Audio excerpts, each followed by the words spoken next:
All right, so we are going to get started. There's still some people coming in, but that is okay. So welcome to our final GSP Youth Ambassador led workshop, the panel of experts.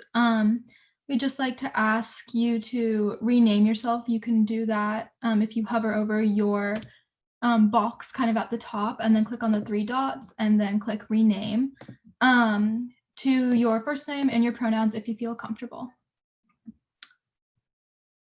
Next slide, please. All right, so now we're going to go over some quick Zoom etiquette. So the chat function, that's the three dots on the bottom, and then hit chat. You can use this to ask questions if something comes up that you'd like to know a little bit more about. The mute and unmute function is over in the bottom left corner. It's the microphone. We ask that you remain muted unless speaking, and we're not doing the big breakout rooms this workshop. So you'll probably stay muted the entire time. Like I just said, we ask that you rename yourself. And then if you would like to have your video on, we would love to see your faces. Next slide, please.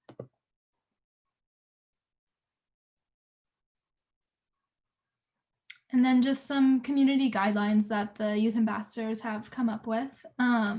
So we ask that you step forward and step back, just making sure that you don't take up too much space in a conversation. Like I said, that probably won't be an issue today just because we aren't doing the breakout rooms. We ask that you come with an open mind, just accepting of all the answers of the questions today. Debate the idea, not the person. Again, this probably won't come up too much because we aren't doing the breakout rooms, but it's just a good idea to have in your mind. We ask that you differentiate between opinion and informed knowledge. So this would be experience, and this is very relevant to today since we have our wonderful panel of experts. Noticing personal discomfort as an opportunity for growth is another one of our norms. And that also really relates to today, especially when we talk about something like environmental racism or climate justice. We ask that you be willing to challenge yourself, make mistakes, and learn from them. And then we also ask that you have fun. Next slide, please. So we will transition over to an introduction, and that'll just start with a land acknowledgement, talking about what Green Seattle Partnership is, who are the GSP Youth Ambassadors, and an icebreaker.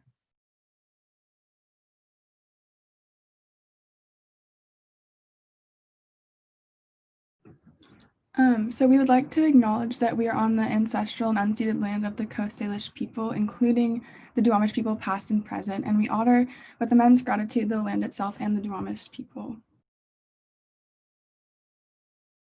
Next slide, please. So Green Seattle Partnership is a collaboration between the City of Seattle, Forterra, community groups, nonprofits, volunteers, and many more partners. And GSP works to maintain and restore the parkland to create a sustainable network throughout Seattle and to keep our city green.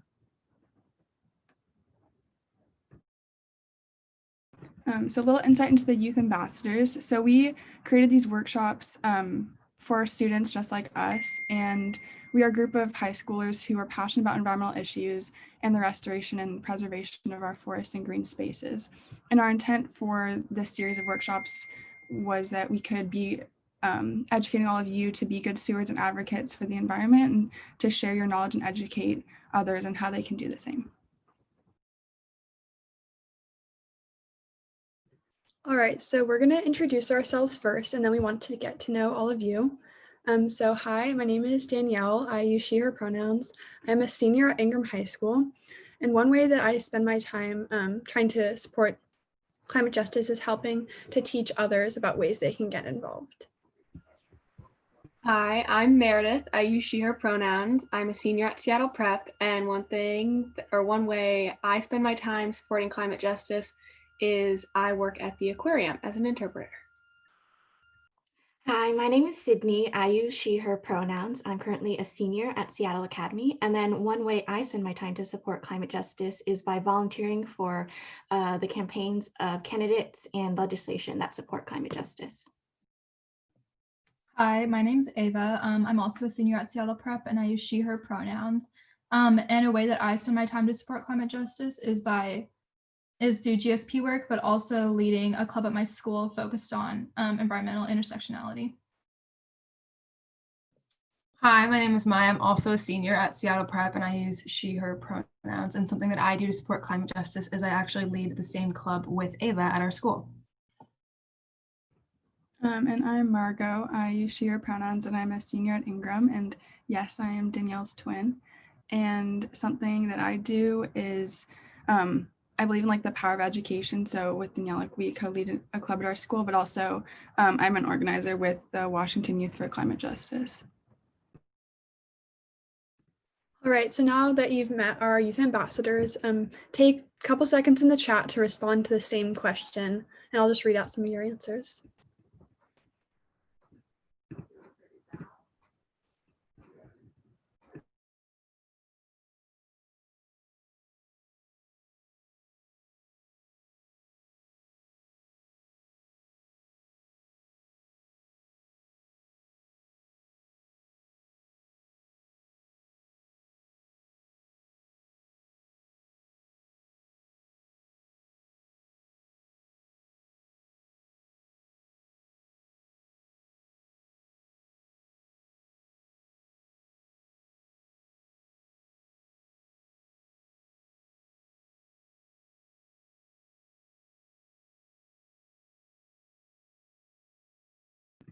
Oh, awesome. Yeah, phone banking is a great way to spend your time, especially right now, electing champions of Green New Deal and other environmental legislation for sure. And using biodegradable products and recycling, it's another great way. Thanks to those who responded. Yeah, volunteering as a forest steward, growing food at home, those are all great. Yeah, supporting local BIPOC farmers. Yeah, writing to politicians. Yeah, writing to elected leaders. Phone banking, great, yeah. Yeah, co-leading clubs, volunteering, these are all great ways. It's so inspiring to hear all the things that we're doing.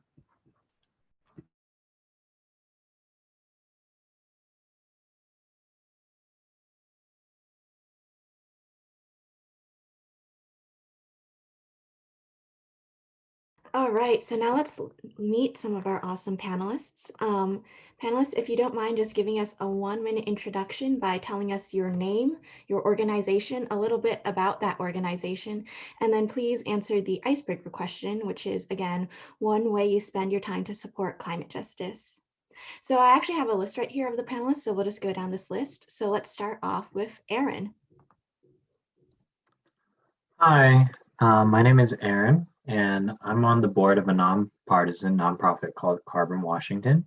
Our mission is to increase the demand for climate action and fight for smart carbon policy that is effective, efficient, and equitable. We develop and promote programs and policies that are supported by diverse stakeholders and can set example for national and global action. We were the first organization to put a statewide carbon tax on the ballot in 2016. And since then, we have helped in the election of climate champions in Olympia.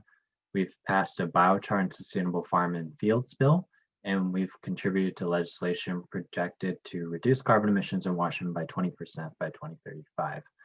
And one way I spend my time to support climate justice is by reaching out to marginalized communities when developing policy and ensuring that these communities are prioritized for investments in these policies that I help develop and advocate for. All right, that's awesome, Aaron. Thank you for being here. Next, we'll meet Chris. Hi, my name is Chris, and I work at Tilth Alliance, which is a nonprofit. Our mission relates working with farmers and gardeners and just people who eat food to build a food future that is healthy and sustainable and equitable. And so the organization for decades has worked to support small farmers, organic farmers, teaching people how to grow their own food, all of that work so that we have just a healthier food system. And I had answered in the chat, but outside of work, I do restoration work as part of work, but outside of work, I've been a forest steward, I think 8 or 9 years, longer than I realize, in the East Duwamish Greenbelt, kind of in Rainier Beach, Beacon Hill. so helping with that effort. And then I do try and grow what food I can at home, and then support small local BIPOC farmers as much as possible to address climate through the food system. Wow. All right, thank you for being here. Hannah? Hey everyone, my name is Hannah. I use she, her pronouns, and I work for Yes Farm, which is a project of the Black Farmers Collective here in Seattle. I've been the farm manager since January of this year, and we do a lot of community building, educational programming, and growing food for different mutual aid projects in Seattle, as well as different food pantries and food banks that are BIPOC led organizations. The Black Farmers Collective itself is a group of growers, educators, organizers, and leaders in the urban food system here in Seattle. And we're dedicated to sharing resources with all these folks in the food system so that we can increase our community's health and increase access to land and sort of like strive for food sovereignty and address issues of food justice and environmental health as well. And we've been around for about 2 years or 5 years now. The farm has been around for 2 years, and we also have 4 acres of land out in Woodinville where we will be training new BIPOC farmers, trying in an effort to reduce as many barriers as possible for BIPOC folks to get access to land and learn how to farm. So one thing I do outside of work, like some other folks said, is, I do a lot of native plant restoration and just like growing as much food as possible at the farm. But I also do my best to support other organizers who are doing this climate justice work, such as Got Green and Uprooted and Rising. And they're all, looking at the intersection of climate and sort of like food, housing, education, and health. So yeah, thank you. Glad to be here. That's super important. Next up is Blair. Hey everyone, my name is Blair. I'm the boating programs manager for Puget Soundkeeper Alliance. Soundkeeper is a small but mighty organization whose mission is to protect and preserve the Puget Sound. And the bedrock of all of our work is the Clean Water Act. We focus on 3 strategies. So our monitoring and enforcement work is our legal work. So we go after some of the biggest polluters in the Puget Sound and we file lawsuits to bring them into compliance with their permits. Our policy and civic engagement work focuses on fighting for more protective permits. We do a lot of defense, especially the last 4 years, against bad legislation. And we also try when we can to pass a lot of good legislation like the plastic bag ban. And then lastly, our stewardship and education programs focus on making all of the residents on the sound good stewards for our waters. So we do cleanups, urban creek restorations, salmon and mussel monitoring, citizen science, and I run the Clean Marina Washington program. I also drive our patrol boat and I manage our clean and safe energy and vessel and marina pollution policy campaigns. And for the icebreaker question, something that I've done in my spare time, I wrote my thesis on shark finning. So I try to get out and explain to people the dangers of overfishing, especially lately when it comes to all of the indigenous communities around the Sound who really depend on healthy salmon and a healthy marine ecosystem for their everyday sustenance. So yeah. Thank you for having me. Thank you, Blair, for being here. Next is Dargan. All right, thanks. Yeah, I'm Dargan Frierson. I'm a professor of atmospheric sciences at University of Washington. So there I do teaching of the big global warming class, do research on climate models, and work with a lot of kind of student collectives that do outreach about climate change. So we have a group called Earth Games that makes little video games trying to communicate about the climate crisis. Our most recent game is called Deal, a Green New Election that y'all might be interested in checking out. They're all for free on the app stores. So for climate justice, I'm developing a climate justice class for kind of intro students here, kind of trying to write like a little bit of a open source book for it too. So I've been reading a lot of stuff from climate justice groups. If y'all are looking for any reading recommendations, I'd really highly recommend something called The People's Orientation to a Regenerative Economy by the Climate Justice Alliance. And Got Green is a part of that alliance. Or A Planet to Win, Why We Need a Green New Deal is a great new book. So thanks. That's super awesome. Thank you. Next, we'll hear from Judy.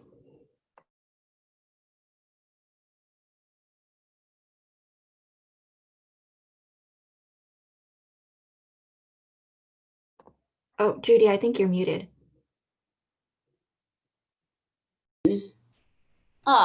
There I am, right? Good morning, and thanks for the invitation to be part of this. I sort of hold down the way older end of the spectrum here this morning.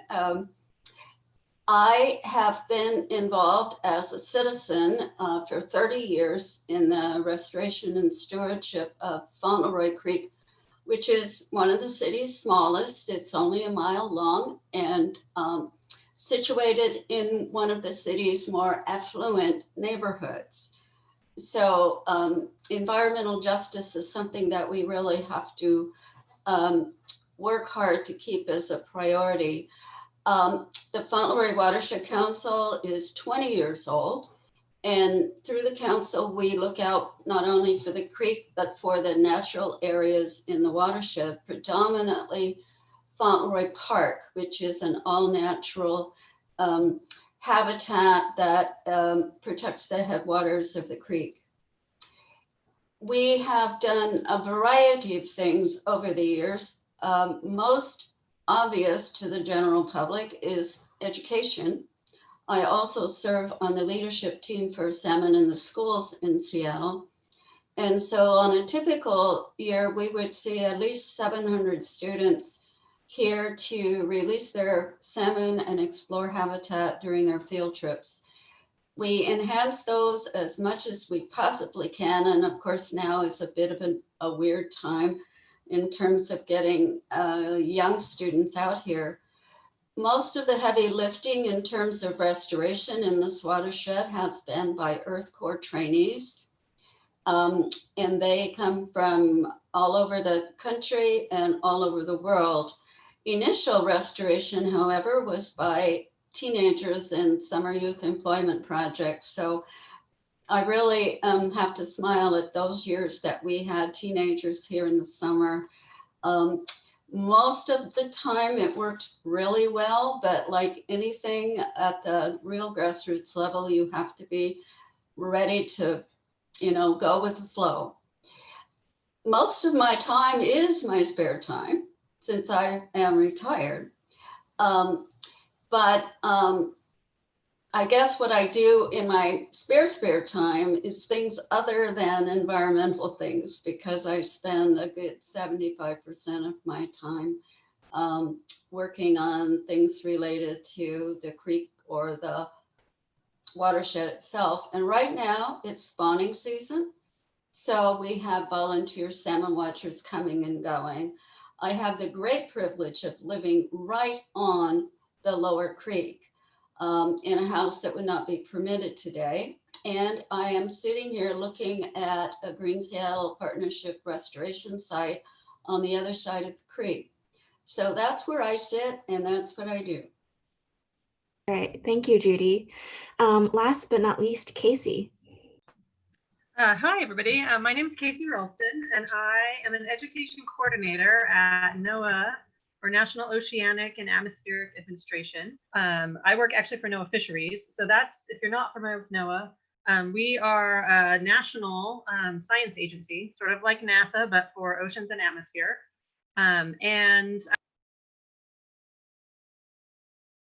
we sort of have a jurisdiction of Washington, Oregon, And as many people have already mentioned, we have a lot of salmon in our area. So we actually also go more inland in some places to Idaho because salmon swim that far upstream. So we mostly work on marine fisheries. I certainly sit in the part of NOAA that does a lot of like the biological and ecosystem aspects, but NOAA sort of as a whole has, while we're talking about this sort of climate topic, NOAA is working on many parts of climate related to, ocean conditions, weather, severe storms, sea level rise, a lot of things. And so I certainly work in the sort of biological ecosystem area of that, but sort of do cross paths into other parts of NOAA. So if people have questions about that, I can always point you to someone else.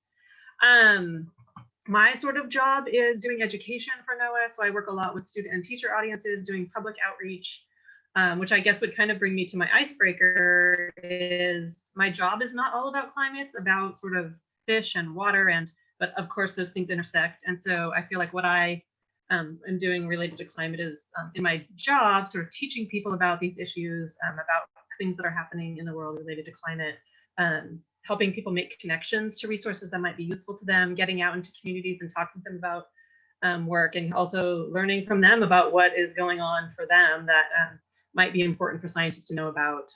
Some other folks mentioned citizen science. We do a little bit of that. One cool thing that I have been a little bit involved in the last couple of years is sort of the K through 12 climate education that's been going on in Washington State.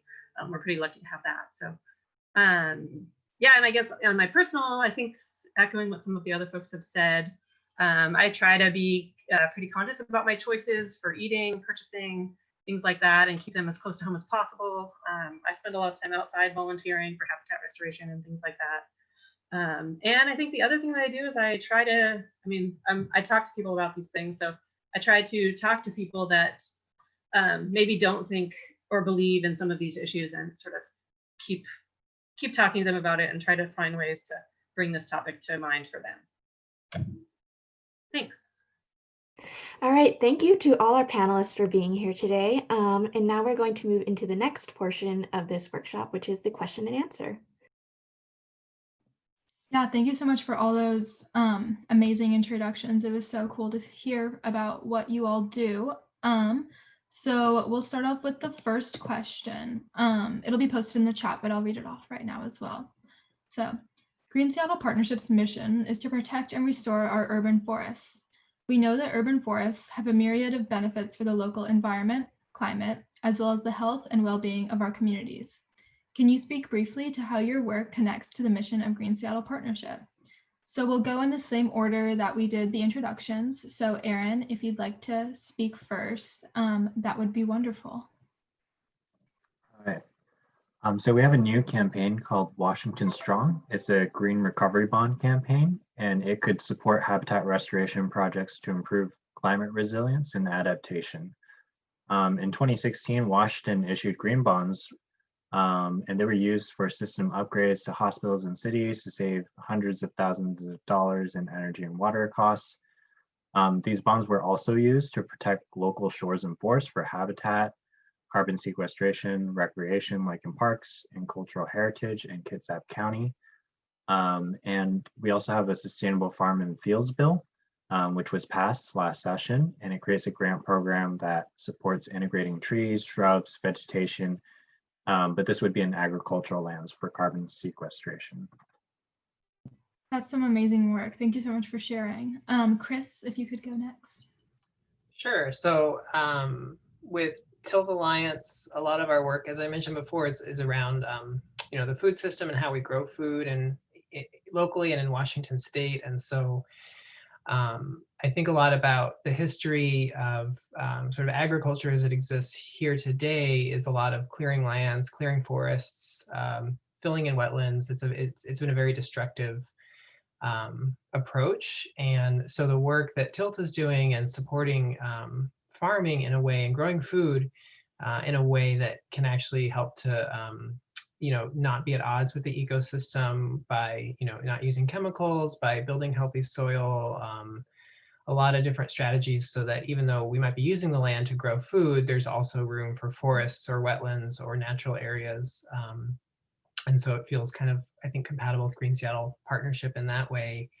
And then also locally in Seattle, we co-manage the Rainier Beach Urban Farm and Wetlands with the community. And so very much on that site, that's where it's about 3 acres of wetlands that are part of Green Seattle Partnership. And so we're a part of efforts with the community. We have a teen employment program in the summer where folks from the neighborhood come and help with the wetlands restoration. And then also throughout the year in normal years, have a group of East African seniors who have been a part of the farm since its beginning. And so they are actively helping to care for those wetlands as well. So that's just some of the ways that our work touches on that. That's awesome. Thank you so much for sharing. Hannah, if you'd like to go next. Yeah, so here at Yes Farm, we've been working with Earth Corps, which is a local organization that does urban forest restoration, and we help host native restoration parties at the farm, and we have like several trees out here, and we are just like trying to make sure how we can incorporate it into our like generation of food rather than seeing it as like a barrier to growing food. And some of what other things we've been doing is bringing in local students from the local Yesler Terrace neighborhood and educating them on urban forests and urban food systems and how hyper-localized food systems, kind of like what Chris talked about, don't have to be destructive to the environment and can actually be a part of our urban forests. So yeah, that's what we've been doing here. That is so cool. Blair, if you'd like to go next, that would be great. Sure. I think a lot of our work connects, but I think one of the biggest ways that we help advance missions like Green Seattle Partnerships is through our legal work. So contrary to what some people may tell you, we don't actually keep our legal fees that we win through our cases. They go into the Rose Foundation funds, and we have diverted over $7.4 million in mitigation fees that then go to local environmental groups and fund environmental benefit projects to help repair damage being done to the sound. And then we also worked with Washington Environmental Council to get low impact development requirements added to the National Pollutant Discharge Elimination System permits. And that just means that when you have a new project or are like upgrading an old site that you have to use LID. And we also took that a step further and we created Nature's Scorecard, which is a scoring rubric for municipalities that basically just will tell you how they're managing their stormwater runoff. And 72% of the communities around the Sound are making meaningful progress as of today. Yeah. That's amazing. And if anyone was at the water workshop, we talked a lot about stormwater, so you might remember some of that information. Dargan, if you could go next, that would be great. Yeah, sure. So just from the climate education point of view, there does exist the urban heat island effect. So cities are hotter than surrounding areas, and a great way to deal with that is planting more vegetation around. So I'll just say that y'all are contributing in that way. And yeah, and also there are many ways that more trees help the environment, like preventing severe flooding. For instance, trees are great for that. Yeah, and this also very much connects with climate justice as well, because frontline communities unfortunately tend to have less trees in them, right? Yeah. Yeah, that's amazing. Judy, if you could go next, that would be great.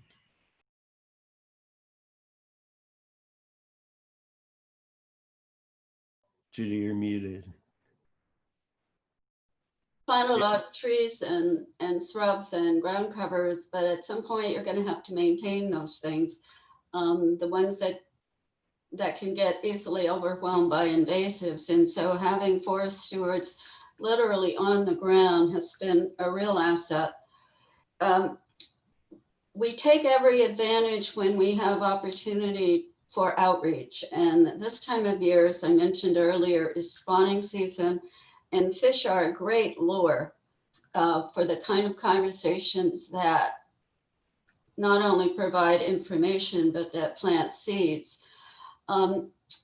I like to say that, you know, you can get very sensitized close to home. If you want to see a lot of big fish, you can go out of town. But if you want to understand what goes on around all of those fish, come to your local watershed and see what's going on there.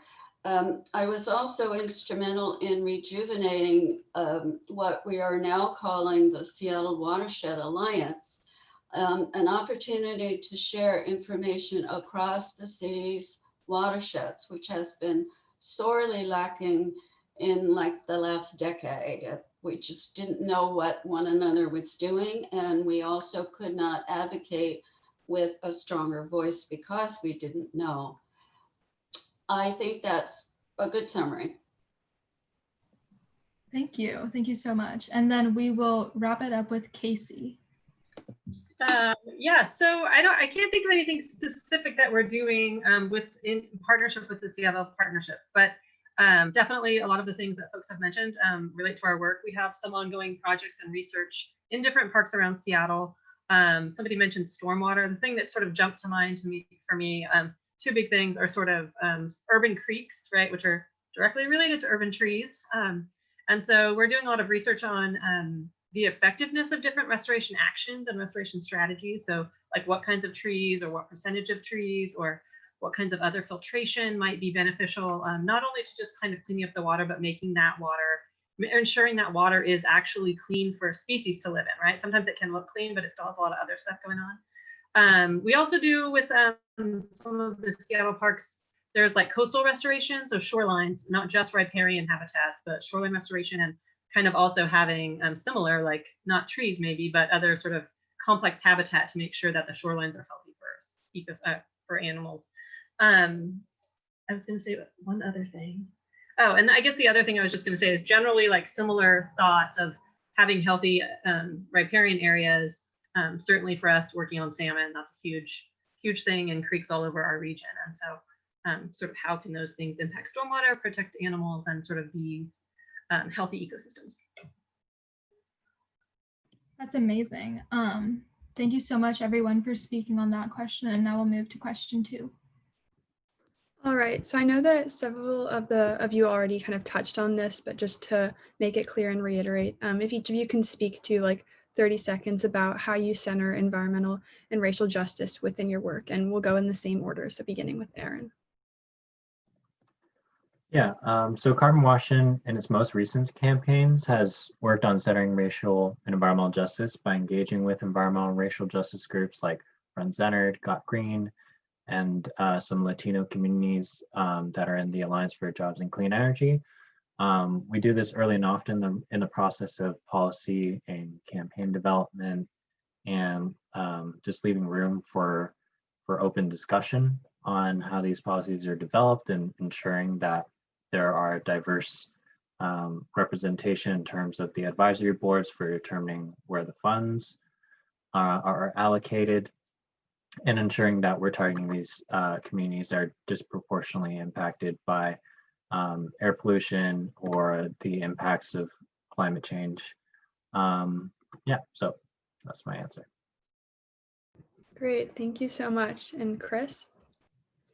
Yeah, I think just in general with our work at Tilth and growing food, I think we do try and be very honest about not necessarily a broken food system, but a food system that was intentionally designed to benefit a small number of mostly white men at the expense of, you know, people of color and low-income communities and the environment, and just centering that in terms of how we can change and offer a different model.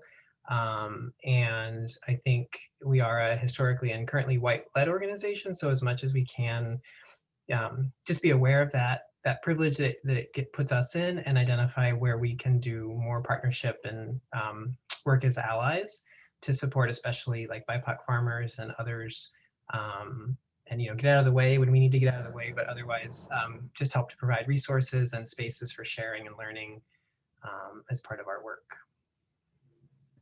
Great, thank you so much. Hannah? Yeah, so like I mentioned before, the Black Farmers Collective is a Black-led organization focused on working with and sharing resources with BIPOC leaders in the food system. And some of the ways that we do that is like, I do want to mention earlier that like we are intentionally building partnerships with many BIPOC-led organizations, specifically Indigenous ones, to sort of highlight the fact that Indigenous folks were, you know, the original stewards of this land and continue to do so today. So like, how can we follow their lead in land stewardship? And then the other thing the Black Farmers Collective is really focused on is actually developing like leadership, like youth leadership. And so, you know, like a young person like myself, I've just been like super grateful for like all the trust and responsibility that they gave me. And like they are doing that with several other young leaders in our programs. And so that's one other way they've been centering sort of BIPOC communities. We also talk a lot about land access and sort of like the historic displacement of Black folks and Indigenous folks from their land, and how we can sort of work on our relationships and build resources to get land back to Black and Indigenous folks. Yeah, and you know what, food sovereignty is always like centered or should be centered around Black and Indigenous folks. And so a lot of our educational programming also includes that political education component as well. So yeah, that's what we've been doing. Do you want to quickly define what food sovereignty is for those who don't know? Yeah, definitely. Thank you for pointing that out. So food sovereignty is basically giving a group of people or community choice in the way that they get their food. And a lot of the ways that that happens is through land access and empowering them to grow their own food. And you know, one of the things that we talk about is how like big food and big ag and like the meat industry has monopolized agriculture and like production, and so and taken away land from Black and Indigenous folks, and so and also exploited farm workers as well. And so food sovereignty means that, you know, you're not exploiting the land, you're not exploiting the people, and the people have the choice in where their food comes from. So yeah. Great, thank you so much. And Blair? Sure. Our Healthy Watersheds program manager runs a really great program called Lost Urban Creeks, which is in partnership with Unleash the Brilliance, and it helps underserved youth get involved in the environmental movement. Also, a lot of our legal work helps to protect the health and safety of some of Seattle's most vulnerable communities, because you'll find that a lot of the most polluting industries often pop up in those communities, and it's not an accident. I'm also continuously working on keeping new or expanding fossil fuel projects out of those communities. And we know that fossil fuels contribute to climate change. And we also now know that BIPOC communities feel the effects of climate change disproportionately. And then we also have been really deeply involved in changing some of the state language about salmon consumption rates, because there are a lot of tribes here in Washington who eat salmon at a much higher rate than other populations, and are therefore much more at risk if we loosen any pollution rules that affect our salmon, which are it's all influenced by that consumption language. Thank you so much, Blair. Dargan?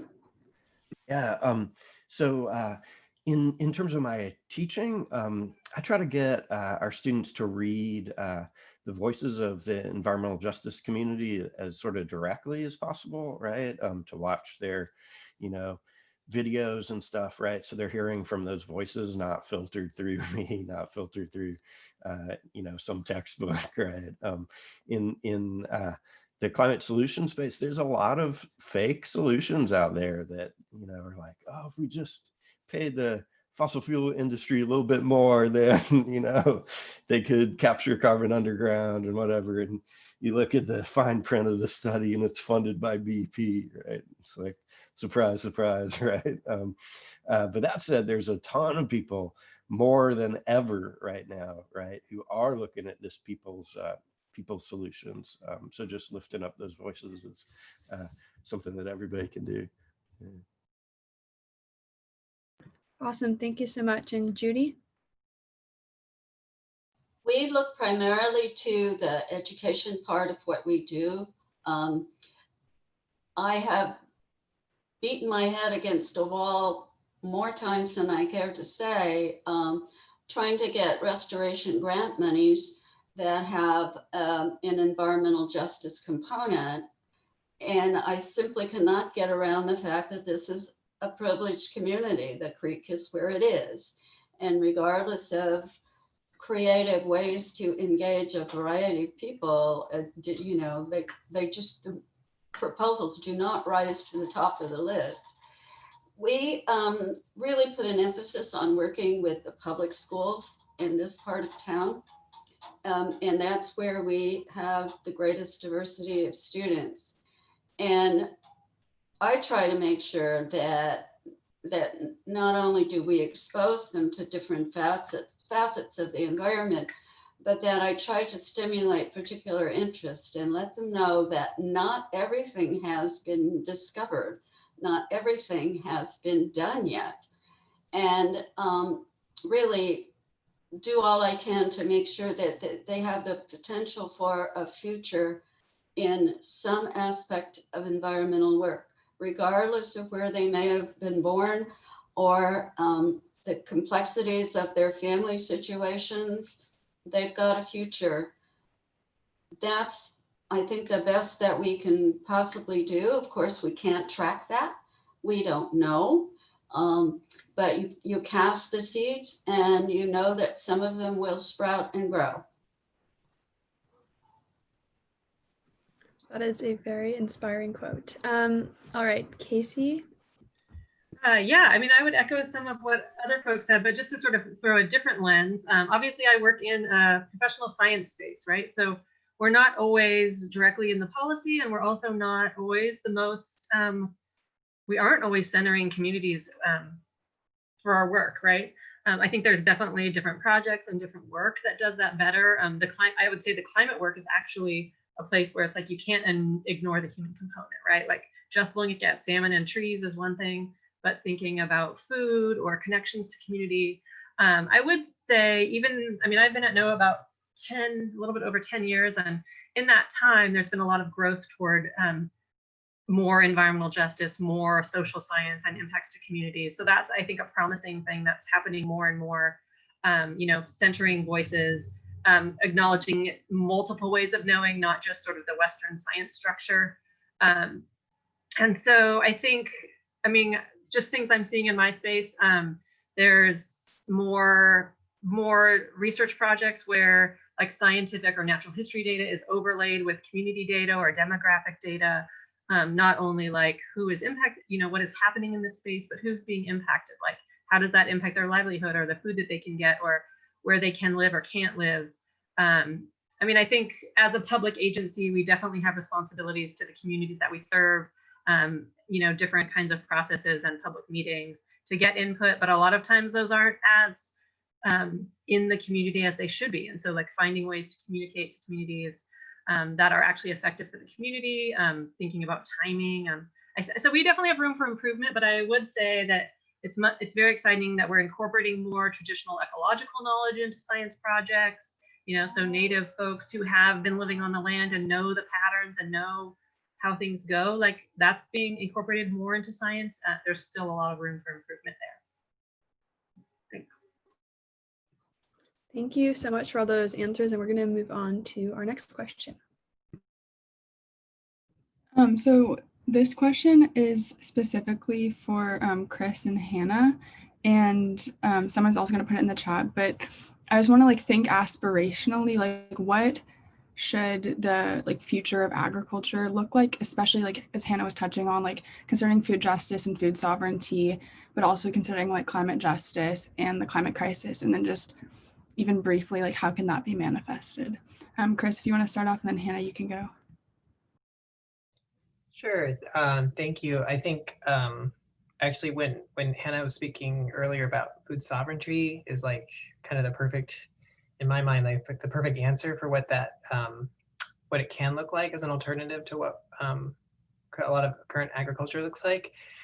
I guess maybe as a local example, so the Rainier Beach Farm is obviously in the Rainier Beach neighborhood, and there's a really a lot of great work being done by the Rainier Beach Action Coalition, RBAC, and many partners, and they're sort of trying to do work to realize that neighborhood in particular as a food innovation district. So where they're recognizing that there's so many rich like food cultures that are represented by different people and food entrepreneurs and people who have really deep relationships with growing or making or cooking food, and how to turn that into like a neighborhood-based place where there's like farms to grow the food, and there's kitchen spaces where people can prepare the food, or restaurants. And so it's kind of creating this like this really a food sovereignty as much as possible in the Rainier Beach neighborhood. And so that is just, I think, one example that's happening there. There's lots of other ones, but I think, yeah, I think that's a really good model. Thank you. Yeah, that's a really good insight. Hannah, do you want to take it away? Yeah, I mean, I love this question. I think like we can be super imaginative and creative with how this works. So I think like food sovereignty will look like a lot of different things. I think, you know, first and foremost, we like really have to tackle like white supremacy and like colonialism, and, you know, give the land back to our indigenous folks, and, create the space for like Black liberation as well. That's like the first step to food sovereignty.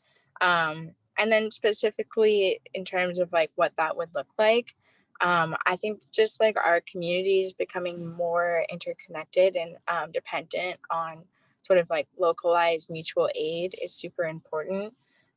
Just creating those like hyper localized food systems where there's community gardens and people know how to grow their own food, and some folks have animals that we can rely on, and we can create like mutual aid networks where if people are in need, we can all like come together and make sure that those needs are met. And kind of like Chris touched on, just like culturally relevant needs as well. That's like a big part of choice, is like giving food or whatever care in a way that is culturally relevant. And I think something that I've been thinking about a lot is like we have so much food in the summer and like we give it away for mutual aid, but like how can we sustain ourselves throughout the whole year? And I want to I want to make sure people know how to cook their food so they can like save it for the winter, like do preserves and stuff like that. But yeah, ultimately, like it looks like us all becoming more interconnected and giving the land back to Indigenous and Black folks. So yeah, thank you. Yeah, thank you both. I think that like perfectly encapsulates like what we should be envisioning. I'm going to hand it over to the next person.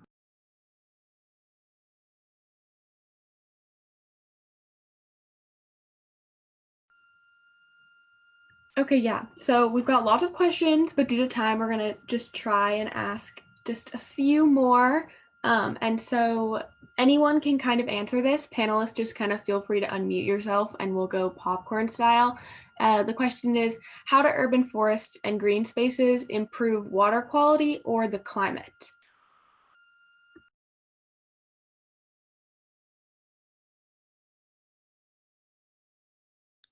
I guess I'll go first. I really can't overstate the importance of pervious surfaces. Like there are so many toxins that we can't see and that we're unaware of that just skate over surfaces like concrete and asphalt. So it's really important to have natural buffers, and urban forests can really absorb a lot of those toxins before they make it into our streams and into our salmon. And some of the sites that we sue are just giant pads of concrete, like container yards or shipyards, and they have to spend like tens of thousands of dollars installing really complicated filtration systems. And I'm really glad that those exist, but I think that green space not only is more visually pleasing, but it adds a real benefit and value to the community.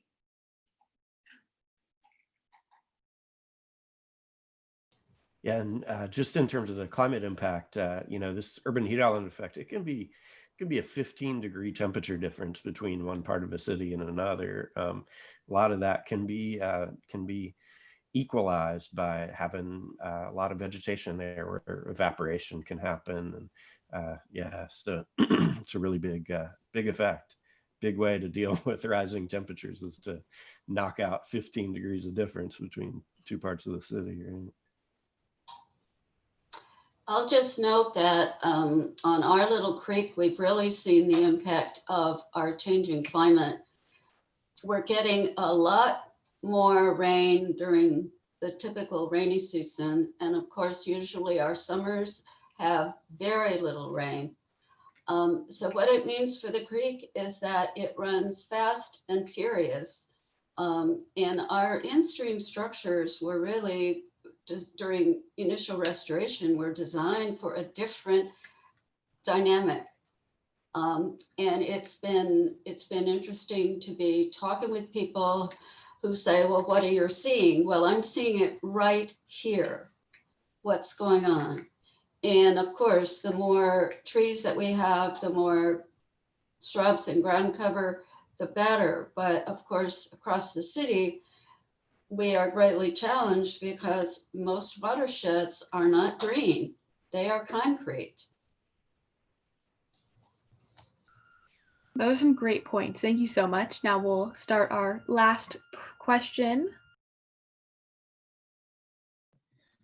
Okay, so this question was asked a little bit earlier by one of our attendees in the chat, but if you guys could all maybe like quickly speak of maybe like some job ideas for young people for us to get involved in the fields of environmental science, education, or advocacy, that'd be awesome. And we can just go popcorn style again, so whoever feels like sharing first. I mean, I can start. I mean, I think there's so many and constantly growing kinds of opportunities for this and like new ideas, right? We're in a weird year this year and things are happening real fast. And I think in the science world, I mean, if you like any kind of science, like there are so many things that are going to connect to climate. Somebody just said interconnectedness, and I feel like all of this is so sometimes past science, it's like there's been like very specific, like I work on X and this tiny thing, but nothing is just the tiny thing anymore, right? Every tiny thing connects to another tiny thing and another big thing. And so people that have that kind of idea in mind of like the connectedness and like how does what I'm doing relate to this person or that other thing, I think there's just going to be growth in that kind of work, right? Like people who sort of think a little bit out of the box. I mean, I think in an agency like the government, like we have science kind of across the scope, right? Chemists, toxicologists, people that are mostly in the field, people that work on ships, like a wide range, also policy and things like that. And so I'll let some other folks weigh in as well.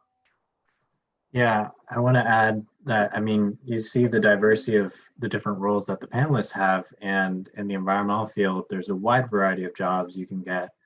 You can be a park ranger, technician, engineer, researcher, educator, professor, outreach coordinator, organizer, program manager, administrator, consultant, analyst, and many different specializations. And so there are an endless number of possibilities, and I've dabbled in a bunch too. And so there's a lot of different options for people. And I think I encourage people to, interview or ask people about what their career path was, or what they like and what they don't like about their job, and also just dabbling in it and seeing how they like it. Yeah, and at TILT in particular, I feel like if you're interested in environmental science or that field, there's like, I get to work with people who do farming, who do food, they're food educators. You could be a teacher, a chef. We have registered dietitians who do a lot of really great work, botanists who are just, really into plants and using that to share with people. And then also, we have some folks who help to run the farm stand that we have at the Rainier Beach Farm, and they're also helping to source from local farmers. And so there's so many different opportunities that all connect back, I think, to the environment. I'll just quickly add a plug for writers and journalists. that if you know what you're writing about, you can have a powerful impact on what people do day to day. Just piggybacking on that, it's like I actually work with a graphic designer, right? And her whole job is like communicating science information, right? So it's like that doesn't seem like an environmental job, but that's a big need, right? So things like that. So even if that you don't feel like environment is like exactly what your skills are, like what your there's probably a way to connect it. Yeah, I think sorry, you can go ahead. Okay, thanks. Yeah, I think I was gonna sort of mention that like the Black Farmers Collective and Yes Farm really works with, you know, all aspects of the community. So we have been like hiring artists to like paint murals and signs, and that's like a huge deal. We've been working with journalists and folks who bring awareness to the work that we're doing. We're also actively looking for young people of color to farm on our land, and that's huge. I noticed in the chat you're talking about sustainable and reusable products, and I think, you know, some of the ideas that I have are just like, you know, if you're able to like come up with a product and like get a grant for it, then you can like kind of figure out how to distribute it at a low cost and consult with an organization that wants to work with you on using the product. So yeah, I think that is a super cool effort, and wish you the best of luck with that. Yeah, I think just to piggyback off of that, like if you have an interest and you're not sure what angle you want to come at it from, just to like think of it holistically. Like I love making a small business. I think that's awesome. If you're more interested in policy, like maybe passing some extended producer responsibility bills where they have to use recycled plastics in their products so that they're more widely available, or like getting out there and educating people or whatever it is. Just like there are so many different needs for each individual environmental issue, and there are so many different jobs that you can think of just within that. And also just like grind until you get there. It might be different by the time you guys graduate, but it took me a long time to get to where I am, so just persevere. Okay, thank you guys all so much for your amazing answers. I think in the interest of time, we're going to move on to our closing, but thank you guys all again so much. And if any of the attendees have any questions, feel free to just drop them in the chat and we'll try and follow up with you and get those answered later. Okay, yes. Also, as we close out this workshop, we just want to say if you want to stay involved, Green Seattle Day will be it's from like November 7th till 13th. And you can basically join for a virtual exploration, learning, and celebration of our urban ecosystems. It'll kick off on Instagram Live on the 7th at 10 a.m. And then also feel free to follow Green Seattle Partnership on Instagram for more upcoming events, and definitely all of our panelist organizations. If our panelists want to plug their social medias in the chat, feel free to do that now as well. Next slide. And then we also, as always, will need your feedback. So we'll just be sending out a short survey with our follow-up email. So if you could just take 5 minutes to fill it out. We thank you in advance for helping to make these workshops more equitable and inclusive. And then also our previous workshops are all posted on Green Seattle's website. So if you missed one and you want to catch it, it will be posted on the website. And with that, thank you all so much for coming. Another round of applause for our amazing panelists. I think we can all agree we learned so much from them, and we hope to see you guys all again soon. Thank you. Bye. Thank you. Thank you. Thank you.